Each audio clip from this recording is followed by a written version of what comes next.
What's going on, everybody? Welcome to G Might As Well podcast. We're going to be doing a Week 6 recap of the 2018 NFL season, and we're going to start off with the Buccaneers and the Falcons. And I'm going to let you guys understand this right now. I know all of us remember the Buccaneers starting off pretty hot, and everybody was very, very excited about it. And I was trying to explain to people that, would I have rather Fitzpatrick stay in as the starter? Yeah, at that time. Did I expect anything to come of them, even if Jameis Winston was out there? No, I did not. I just didn't think that the team was, ready to go in that division. But that was my opinion, okay? Now, Jameis Winston, some of the interceptions that were thrown, it wasn't his fault, but Jameis Winston is prone to turnovers. It's not really something that is going to change, I don't believe, in the future. But the one thing that I got to give him credit for is his team loves him, bro. The team loves him, and that's part of the solution into making a winning football team is to make your team love you. But it's just certain times, certain decisions, whether you want to say the O-line wasn't blocking, whether you want to say he's blind in both his eyes, sometimes things don't work out the way that it's supposed to work out. And at the end of the day, the quarterback touches the ball on the offensive side every snap. So, he has to get some of the blame. What do I think? I was asked this question. What do I think would have happened if Jameis Winston started since game one if he wasn't allegedly groping Uber drivers? I don't think they would have won those games that Fitzpatrick won.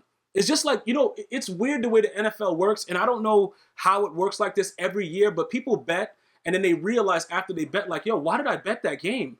And I just think Fitzpatrick just played out of his mind for a couple games. That's honestly what I think happened. I don't think it was anything that was too crazy. I just think he played out of his mind. And, at the end of the day, the dude is pretty smart. He went to Harvard. You know what I'm saying, bro? So the dude's going to be able to work his way through. And, obviously he's going to come back down to earth. They probably just thought that he would do that later on.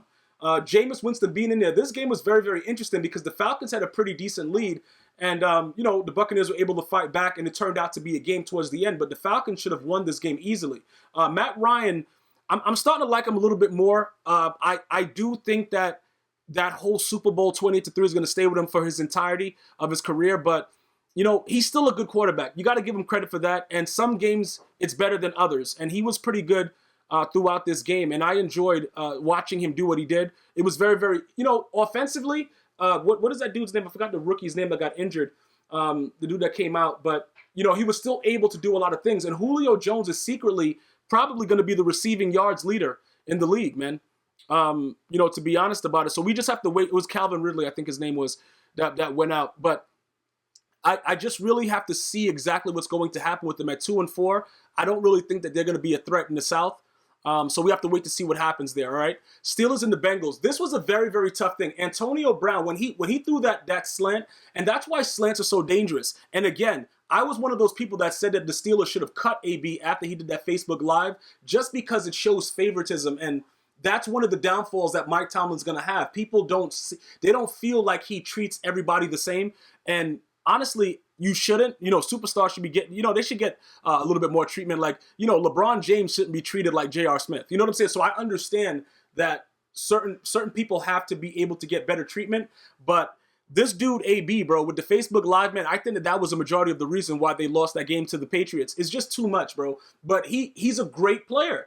He's a great player. And you know what happens? When you get success, depending on the type of person you are, you're just going to get a lot more of what you already are. And that was his personality all along. You know what I'm saying? And yeah, he had to grind out being a low draft pick, and he worked his way up, but that's no excuse for the way that he acts. And that's just my opinion, though. If he handled himself a little bit better as far as just the media and just overall, I think it would be a lot better for the Steelers organization because he's a star player. But again, that's not my place to say, oh yeah, bro, do this, do that. The dude's a baller. And I will never take away anything from him as far as a wide receiver, but being a teammate and being that guy, people look up to you and they have to be able to see like, this is how I want to conduct myself. Juju Smith-Schuster caught a catch that the last time I seen a catch like that, it was Madden. Like the dude was inside his body and he somehow came out with the ball. So I guess EA Sports is not really getting everything wrong with that catch. If you guys didn't see that, man, you got to check that highlight catch out. It was completely ridiculous. Overall, the Bengals played out of their minds the entire game, man. And as a Bengals fan, any of you guys that are Bengals fan, I feel for you guys, man. Because that was a game you should have won. But at the end of the day, you still got Marvin Lewis as your head coach. So I don't feel no sympathy for you. I just really don't, man. Like, I'm gonna be honest about it. Whenever I see Marvin Lewis's face, bro, I just know you're gonna lose games. Like, and if you don't feel that way, then maybe you gotta, recollect yourself or go, get your eyesight checked, because the guy has loser written all over his face. And he's probably a great guy though.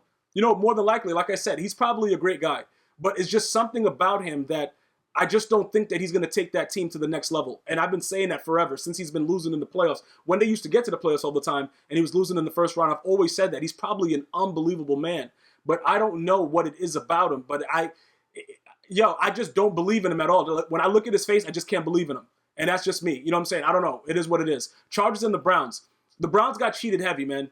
We're going to talk about the Browns first, then we'll go to Melvin Gordon's unbelievable day, career high, 3 rushing TDs. But that false start, I don't know how they didn't see that, and that changed the momentum of the game a lot. You know what I'm saying? Like, for you to miss a call like that, when you're calling tic-tac, fouls and all kind of foolishness, and then you miss that call, that's embarrassing, man. That doesn't really make a lot of sense. And that the Browns, Baker Mayfield threw some interception, like he threw an interception, right?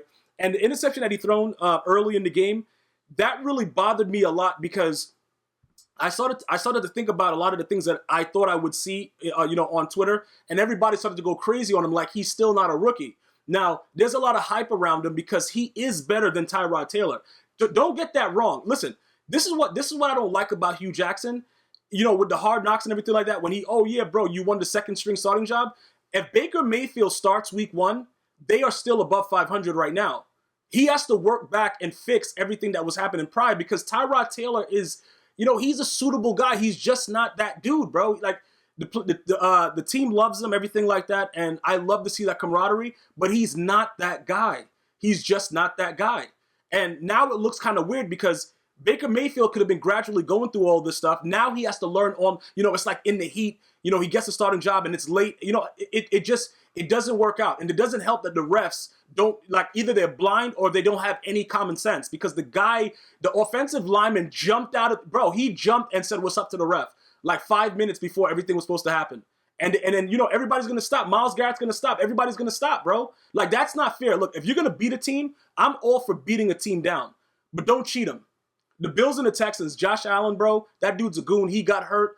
The Texans, I'm not really happy about the way that I've been seeing Deshaun Watson play. We have to wait to see how it goes, but I'm not really excited about it. This game wasn't one of my most exciting ones, so I'm not going to really take too much time with it. Bottom line is, I like Josh Allen. I think that he's going to be a very, very good quarterback in the league. The Texans, Deshaun Watson, man, you got a lot of work to do, bro, because he's just not doing anything impressive. Lamar Miller had a key first down that I really liked. I like the way that he's looking, but I was really disappointed overall with the Texans, because I think they could have shut the Bills out, and they just weren't able to get that done. So it wasn't too much to write about. The Texans escaped with a victory, in my opinion. All right? The Bears and the Dolphins, this was a heartbreaker. Okay, let me explain to you why. You lose to Brock Osweiler, dog. This is the way the NFL works, though, because this was probably a set bet in Vegas. This was probably a set bet. I didn't get to look at the line to see what was going on, but I know, honestly, that a lot of people probably thought that the Bears were going to win this game in a blowout. And when you see Brock Osweiler smiling after they kicked the field goal in OT, I threw up in my mouth a little bit. I'm going to be honest with you. And I'm not hating on Brock Osweiler. You know what I'm saying? I like to say his name, Osweiler. I think it was cool. I thought he was a guy that, when he was with the Broncos, would be the successor to Peyton Manning. So I'm not hating on him at all. I just think he's trash. You know what I'm saying? That probably doesn't make any sense the way I just said that. But you get what I'm saying? Like, I don't understand how the Bears lost this game with the way that they played. Trubisky played well. Cohen, everybody was out there balling. Jordan, everybody was doing everything they were supposed to do, and they lost the game somehow. And that's just the way it goes in the NFL. And that's why I try to tell people, you got 60 minutes, bro. It's 60 minutes to go out there and do everything you possibly can to win that game. And as soon as you take your foot off the gas, this is what happens. This was a shocker for me, man. I'm not going to lie to you, but like, I was looking at the field goal, like, why do they have the ball? Why are they kicking a field goal now? Like, I didn't know what was going on. You know what I'm saying? Flipping through the games. I'm thinking the Bears got this and it's done. They wind up losing it. And I don't know, man. The Dolphins looked like they were very inept after the Patriots spanked them. And I think the Patriots are going to spank them again when they play later. But I don't really know about this, bro. I don't understand how it happened. I'm still in shock, as well as the Bears fans are. I don't know. If you're a Bears fan right now, you're probably saying to yourself, how did we lose to Brock Osweiler? That's what the story is going to be about this game. How do you lose to Brock Osweiler? It makes absolutely no sense. Cardinals and the Vikings. Let me explain something to you. Adam Thielen, I like what he's doing, man. 6 straight games, 100-plus yards, things like that. But Kirk Cousins, even though early in the game I was starting to look at him like, yo, bro, this guy sucks. Because he's that kind of quarterback where you like him a lot, and then you hate him, then you like him again. You know what I'm saying? But the one thing you got to give him credit for, he's a tough guy, even with all these crazy rules, because he's always delivering dots while he's getting hit. The Cardinals are a terrible team. Nobody's worried about the Cardinals doing anything. They suck. We're going to call it as it is. You know what I'm saying? Dudes are trash out there.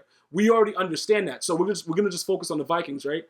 The Vikings can be a very, very dangerous team later on in the season if they come together and figure out what they have to do offensively and just let the defense do what they do. Because I know the defense have been exploited, throughout the early parts of the season. But if they're somehow able to make it all come together, it's going to be this team is going to be very, very dangerous. And I'm letting you guys understand that right now, just so that you don't think that they're completely out of the North, especially with the Bears losing to the Dolphins.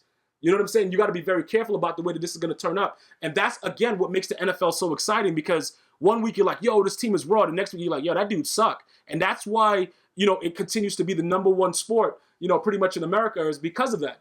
And that's simply what it is, man. So looking forward with the Vikings, I do expect, Kirk Cousins to shock you in a bad way and to shock you in a good way. That he's Jekyll and Hyde. That's what he is. But when he makes those dot throws, he makes some really, really good throws. And I think he's going to be the reason that the Vikings get over the hump.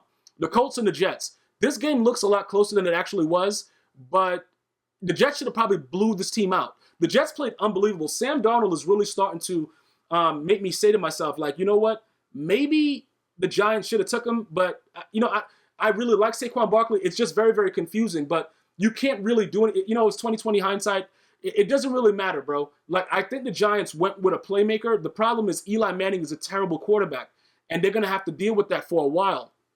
So going forward, I don't know exactly how they're going to be able to deal with that. But I will tell you this much. The Jets, they are a very, very dangerous team, and I want to see what happens when they play the Patriots, because that's going to be a measure and stick for me to see exactly what's going on. Because I don't think the Patriots are the same team, but I still think that Tom Brady's going to treat these guys like he's still daddy. I think he's going to still put everybody on his lap and just start slapping butt cheeks. So we have to wait until they play before I can decide what I really feel about the Jets. But I will tell you this. Todd Bowles' face, it's similar to Marvin Lewis. I don't think they'll ever do anything with him as head coach. Like, there's certain people's faces I just can't rock with. You know what I'm saying? It's like, yo, what's this dude doing right now? You know what I'm saying? Like, I don't really trust this guy.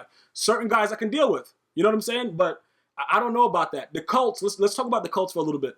Yeah, I know they suck, but that's not what this is about. Andrew Luck, right? I know that first pick that he threw wasn't his fault because the guy should have caught it and it was a tip pick, but he just has the worst luck, man. Let's just, we got to at least admit that about him. He has some of the worst luck I've ever seen for a quarterback. And I'm just being I'm not making excuses for him at all. This dude, like, anything that can go wrong, goes wrong. And I don't understand how it continuously happens like that, but it's just something that does. And it's starting to become something that's too regular, because if he's supposed to be the franchise quarterback that you threw Peyton Manning out the back door for, he's not really doing much. And I don't know how far it's going to go. I don't know how long it's going to take for them to stop, look in the draft. I'm not saying he's a bust, but at some point, I just don't think it's fair to the fans for them to go out and just to continually lose, because he's supposed to be a guy that can bring some kind of hope and some light to the team, and he's just not doing that. So we have to work on that. We have to figure out what we're going to do, and we need to discuss this further to see, like, yo, bro, what is really going on right now? What is really happening? So, why is this guy, no matter what happens, he's always throwing a pick?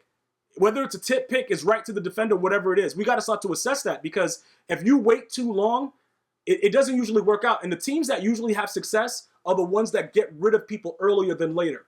That's all I'm really saying. Seahawks and the Raiders. Now, the Raiders are 1-5, and we saw the Bears lose to the Dolphins, so this is 1 week we can't be like, oh yeah, Khalil Mack. But they did get destroyed. Russell Wilson, on that play that the ball dropped on the snap, he wiggled around like he was Houdini and threw a dot.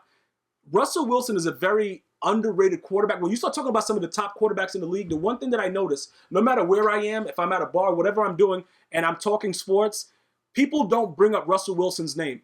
And I understand that he, he has future son and all the stuff with Ciara and stuff like that. And I don't like the way that he's like flaunting with another man's son. But if you're just talking about the football aspect of Russell Wilson, he is a very, very good quarterback. He's undersized, and people gave him a lot of heat for that, but he's an unbelievable quarterback. And he will do some things and make some throws in the game that you will not believe. And that's exactly what he did, man, because it was unbelievable. And I'm telling you this right now, the Seahawks at 3-3, they are very, very dangerous in the NFC West. Let me just, I'm letting you guys understand this, man. That is a dangerous team, okay? Don't think that they are going to just walk away and it's going to be okay and, everybody's going to be like, all right, yeah, the Seahawks are garbage again this year. They can make some noise. They can definitely make some noise. So I want everybody to be cognizant of that and understand that they do have a very, very good quarterback there. The Raiders are terrible. Amari Cooper sucks. Did he come back from injury? No, he never came back after he went out with concussion or whatever he was doing, but that dude sucks. I would say Derek Carr is the worst quarterback in the league, but there's a lot of other quarterbacks that would have something to say about that, so I'm not going to say anything about that. I'm just going to say that he needs a lot of work. He's not reaching his full potential, and some things need to be done about it, bro. Somebody got to make a decision. Like, look, man, you either got to ride the bench because that's the guy they chose to pay instead of paying their leading sack leader, in Khalil Mack. So they got to make a decision there. Panthers and the Redskins. I'm going to tell you this right now, okay? I don't understand exactly what was going on early in the game, but Cam Newton was having a very, very bad day. And then it broke. Like, I don't know if you guys heard this news. Last week during halftime, Cam Newton was allegedly listening to music on his headphones or something while the coach was speaking and the offensive coordinator was going over certain things. So I don't know if he's becoming like an OBJ / AB or what he's doing. But if he is doing that, that's going to have to lead me to step away from that guy. I don't know why grown men are choosing to act like that. And, at the end of the day, people have responsibilities. And whether your head coach is an idiot, like most of them are, or the offensive coordinator just sucks, you still have an obligation as a player to listen to what they're saying and be as respectable as possible. Look, sir, it's sort of like your teacher. Regardless of what's going on, if your teacher's teaching and you're in school or whatever like that, it doesn't matter what's going on. You still, as a student, has an obligation to listen and try to understand what the teacher's saying, never to be disrespectful, just to understand that. That's just certain things that you're brought up, hopefully learning, that your parents will instill in you. And I don't understand how grown men acting like this does anything for the team or for the league. And if that's true, that's just too much, Cam. Like, somebody needs to sit him down and talk to him. And I understand, yeah, you're a superstar and stuff like that, but you're never going to win the Super Bowl acting like that. And to be honest with you, you didn't die for that fumble in the Super Bowl, so you probably won't win the Super Bowl. Now, Josh Norman intercepted him and stuff like that with the former team and everything that was going on. When Cam Newton got that first down and was saying whatever he said to Josh Norman, look, I don't really expect I'm going to say it again. I see the Redskins are winning. I do not expect the Redskins to do anything in the NFC East. I do not expect them to make the playoffs. I know a lot of you guys are going to write in the comments, oh, yeah, bro, you hating on them. I'm just telling you what I feel. It's my opinion. Why does it always have to be hating? I'm not hating. All I'm saying is that I don't think that they're going to be able to do much, okay? Especially with the fact that we're going to get to the Cowboys and what the Cowboys did to the Jags. We're going to talk about that because the Cowboys now can be very, very dangerous if they listen to Skip Bayless and start running the read option with that offense like they did because Dak scored very, very easy. I tweeted it out at G Myers. We're like, yo, somebody's listening to Skip Bayless. You know what I'm saying? So we got to see what goes on with the Redskins. I'm not hating. The Giants suck. They are out of it, but I don't know. I think it might be a toss-up with the Eagles and the Cowboys. That's my thing. I think the Redskins lay off till the end, all right? Rams and the Broncos. The Broncos fought very hard, scoring up until the end. Todd Gurley's just too much. Even if Le'Veon Bell was actively playing right now, even with we see what James Conner's doing for the Pittsburgh Steelers. James Conner in no way is anywhere near Le'Veon Bell. Le'Veon Bell is an unbelievable running back. Todd Gurley is still better than him. Todd Gurley right now is the best running back in the league. I don't want to hear nothing from anybody. I don't care about what you're saying. It doesn't matter. Blah, blah, blah, blah, blah. Like, you know what I'm saying? Like, anything like that. Todd Gurley's the best running back in football right now. The Rams are 6-0 for the first time. They're leading up to some of their historic things right now. So we got to watch what's going on with that. The head coach is very, very ready to go. I like what's happening with that. I think that they're going to continue to get better, and they should go to the Super Bowl this year from the NFC when it's all said and done. The Broncos, they're probably going to be firing their head coach very soon. I don't know if it's all his fault because you guys have to remember, when you talk about John Elway said before the season started that he got his quarterback in Case Keenum. Remember he said that? He was, it was all good. He didn't get Kirk Cousins. He got Case Keenum. He was happy with it. Now you got to live with what you said and explain that to the fans because Case Keenum is an idiot. And I'm going to tell you right now, it's a reason why the Vikings were willing to let him go. As a journeyman and a guy, like, I'm not saying he can't make throws. I'm just saying he's not that dude. That's all I'm saying right now. He's just not that dude. but he is better than Brock Osweiler, even though Brock Osweiler won today with the Dolphins, which doesn't make any sense. That's just the way the NFL goes. The Jaguars and the Cowboys, yes, you're reading that correctly, 40-7. The Jaguars are a terrible team, and I got to tell you this right now. Defensively, they should be ashamed of themselves, everybody on the team, because you got a guy, Measly Beasley, doing you dry. You got Gallup doing you dry. Like, everybody's just doing you dry. I'm going to tell you this right now. This is why I was saying it was funny when Jalen Ramsey was calling everybody trash, but now the joke's on him because his defense is getting destroyed, and he's also getting a little bit of that action. Probably they don't target him, a decent amount or whatever, so he can still get that, number one corner in the league type thing. But this is where it comes into play, to where you run your mouth and then you don't show up. The Jaguars defense is supposed to be the pinnacle of what the team is. And you can't say that it's all, oh yeah, Blake Bortles. Is Blake Bortles a terrible quarterback? Absolutely. The guy sucks. He knows that. The coach knows that. The whole NFL knows that. But that doesn't have anything to do with the defense giving up all these yards. If the defense plays like it's supposed to play, it's not this bad. The Cowboys probably still win the game, but it's not this bad. But Skip Bayless was onto something. With the read option right now and what they're doing, Dak Prescott, that's the one thing that people, like what I was saying in one of my previous videos when I was trying to explain to you guys, it's not on Dak Prescott why the Dallas Cowboys are sucking. And a lot of you guys hate on Dak, and I'm telling you, before I tell you that somebody suck, I have to see and understand in their mannerisms, the way that they act, and everything else around them. If you look at the way this young man handles himself in adversity, how he talks to the media and everything like that, he encompasses everything that a leader should be. So I can never say that he can't be something very, very spectacular in the National Football League. And if they give him the proper offense, like similar to what Kaepernick had, this Cowboys defense, like this Cowboys offense can be something to where the San Francisco 49ers were, where, what was it, Jim Harbaugh brought them all the way there. I'm telling you guys, just watch it. If they can make this read option work and their defense plays the way that they play, the Cowboys can be very, very dangerous. Now, some of you guys are going to say, oh, yo, bro, you suck up to the Cowboys. When I tell you a team sucks, it doesn't matter if it's the Cowboys, the Ravens, the Titans, they're sucking. I told you guys this about Dak because everybody is always quick to throw stones and they don't look at everything that's going on and understand that the guy has nobody to really throw to because look at his top guy, 101 receiving yards and 2 TDs to Cole Beasley. You should be embarrassed. The Jaguars defense should be embarrassed to have done that. But it is what it is. America's team wins, and that's all that it is. The Ravens and the Titans. The Titans came out and did what I thought that they were going to do. And everybody that's been asking, oh, yo, why did Bill Belichick bench Malcolm Butler for the entire Super Bowl? You know why now? The Ravens defense, bro, also they had a record 11 sacks, but just think about how bad Malcolm Butler is. He's so bad that Flacco is staring down receivers and throwing out routes. That's how bad he is. And that's what I want everybody to understand. When you want to question Bill Belichick, who was arguably the greatest coach to ever coach any team, think about that. There's always a reason and a method behind a genius's madness. And people don't seem to understand or appreciate that. Malcolm Butler is a terrible corner. But I'm very, very happy for him that he was able to get his money because that's what it's all about. He could take care of his family, do all that good stuff, but he's a terrible corner. And they should probably cut ties with him sooner than later because he's really hurting that Titans defense. Because everybody that plays the Titans is going to target him because he's terrible. And it's just facts, man. That's all that it is. And I just want to be very, very clear about it so that nobody feels as if, yo, what is this? What's that? No. They suck. That's the bottom line. The Titans suck, but defensively it's worse. Mariota threw a lot of ridiculous. He has no deep throw accuracy, by the way, but he also sucks. Mariota also sucks, but that's neither here nor there. The Ravens went out there and handled their business. Malcolm Butler sucks, and just to make sure that that's clear, if you didn't get enough of that throughout the whole my whole synopsis. I want to thank everybody for watching the Week 6 2018 recap. Be sure to check in tomorrow for the Sunday Night Football recap, and also for Tuesday for the Monday Night recap. Until next time, one love.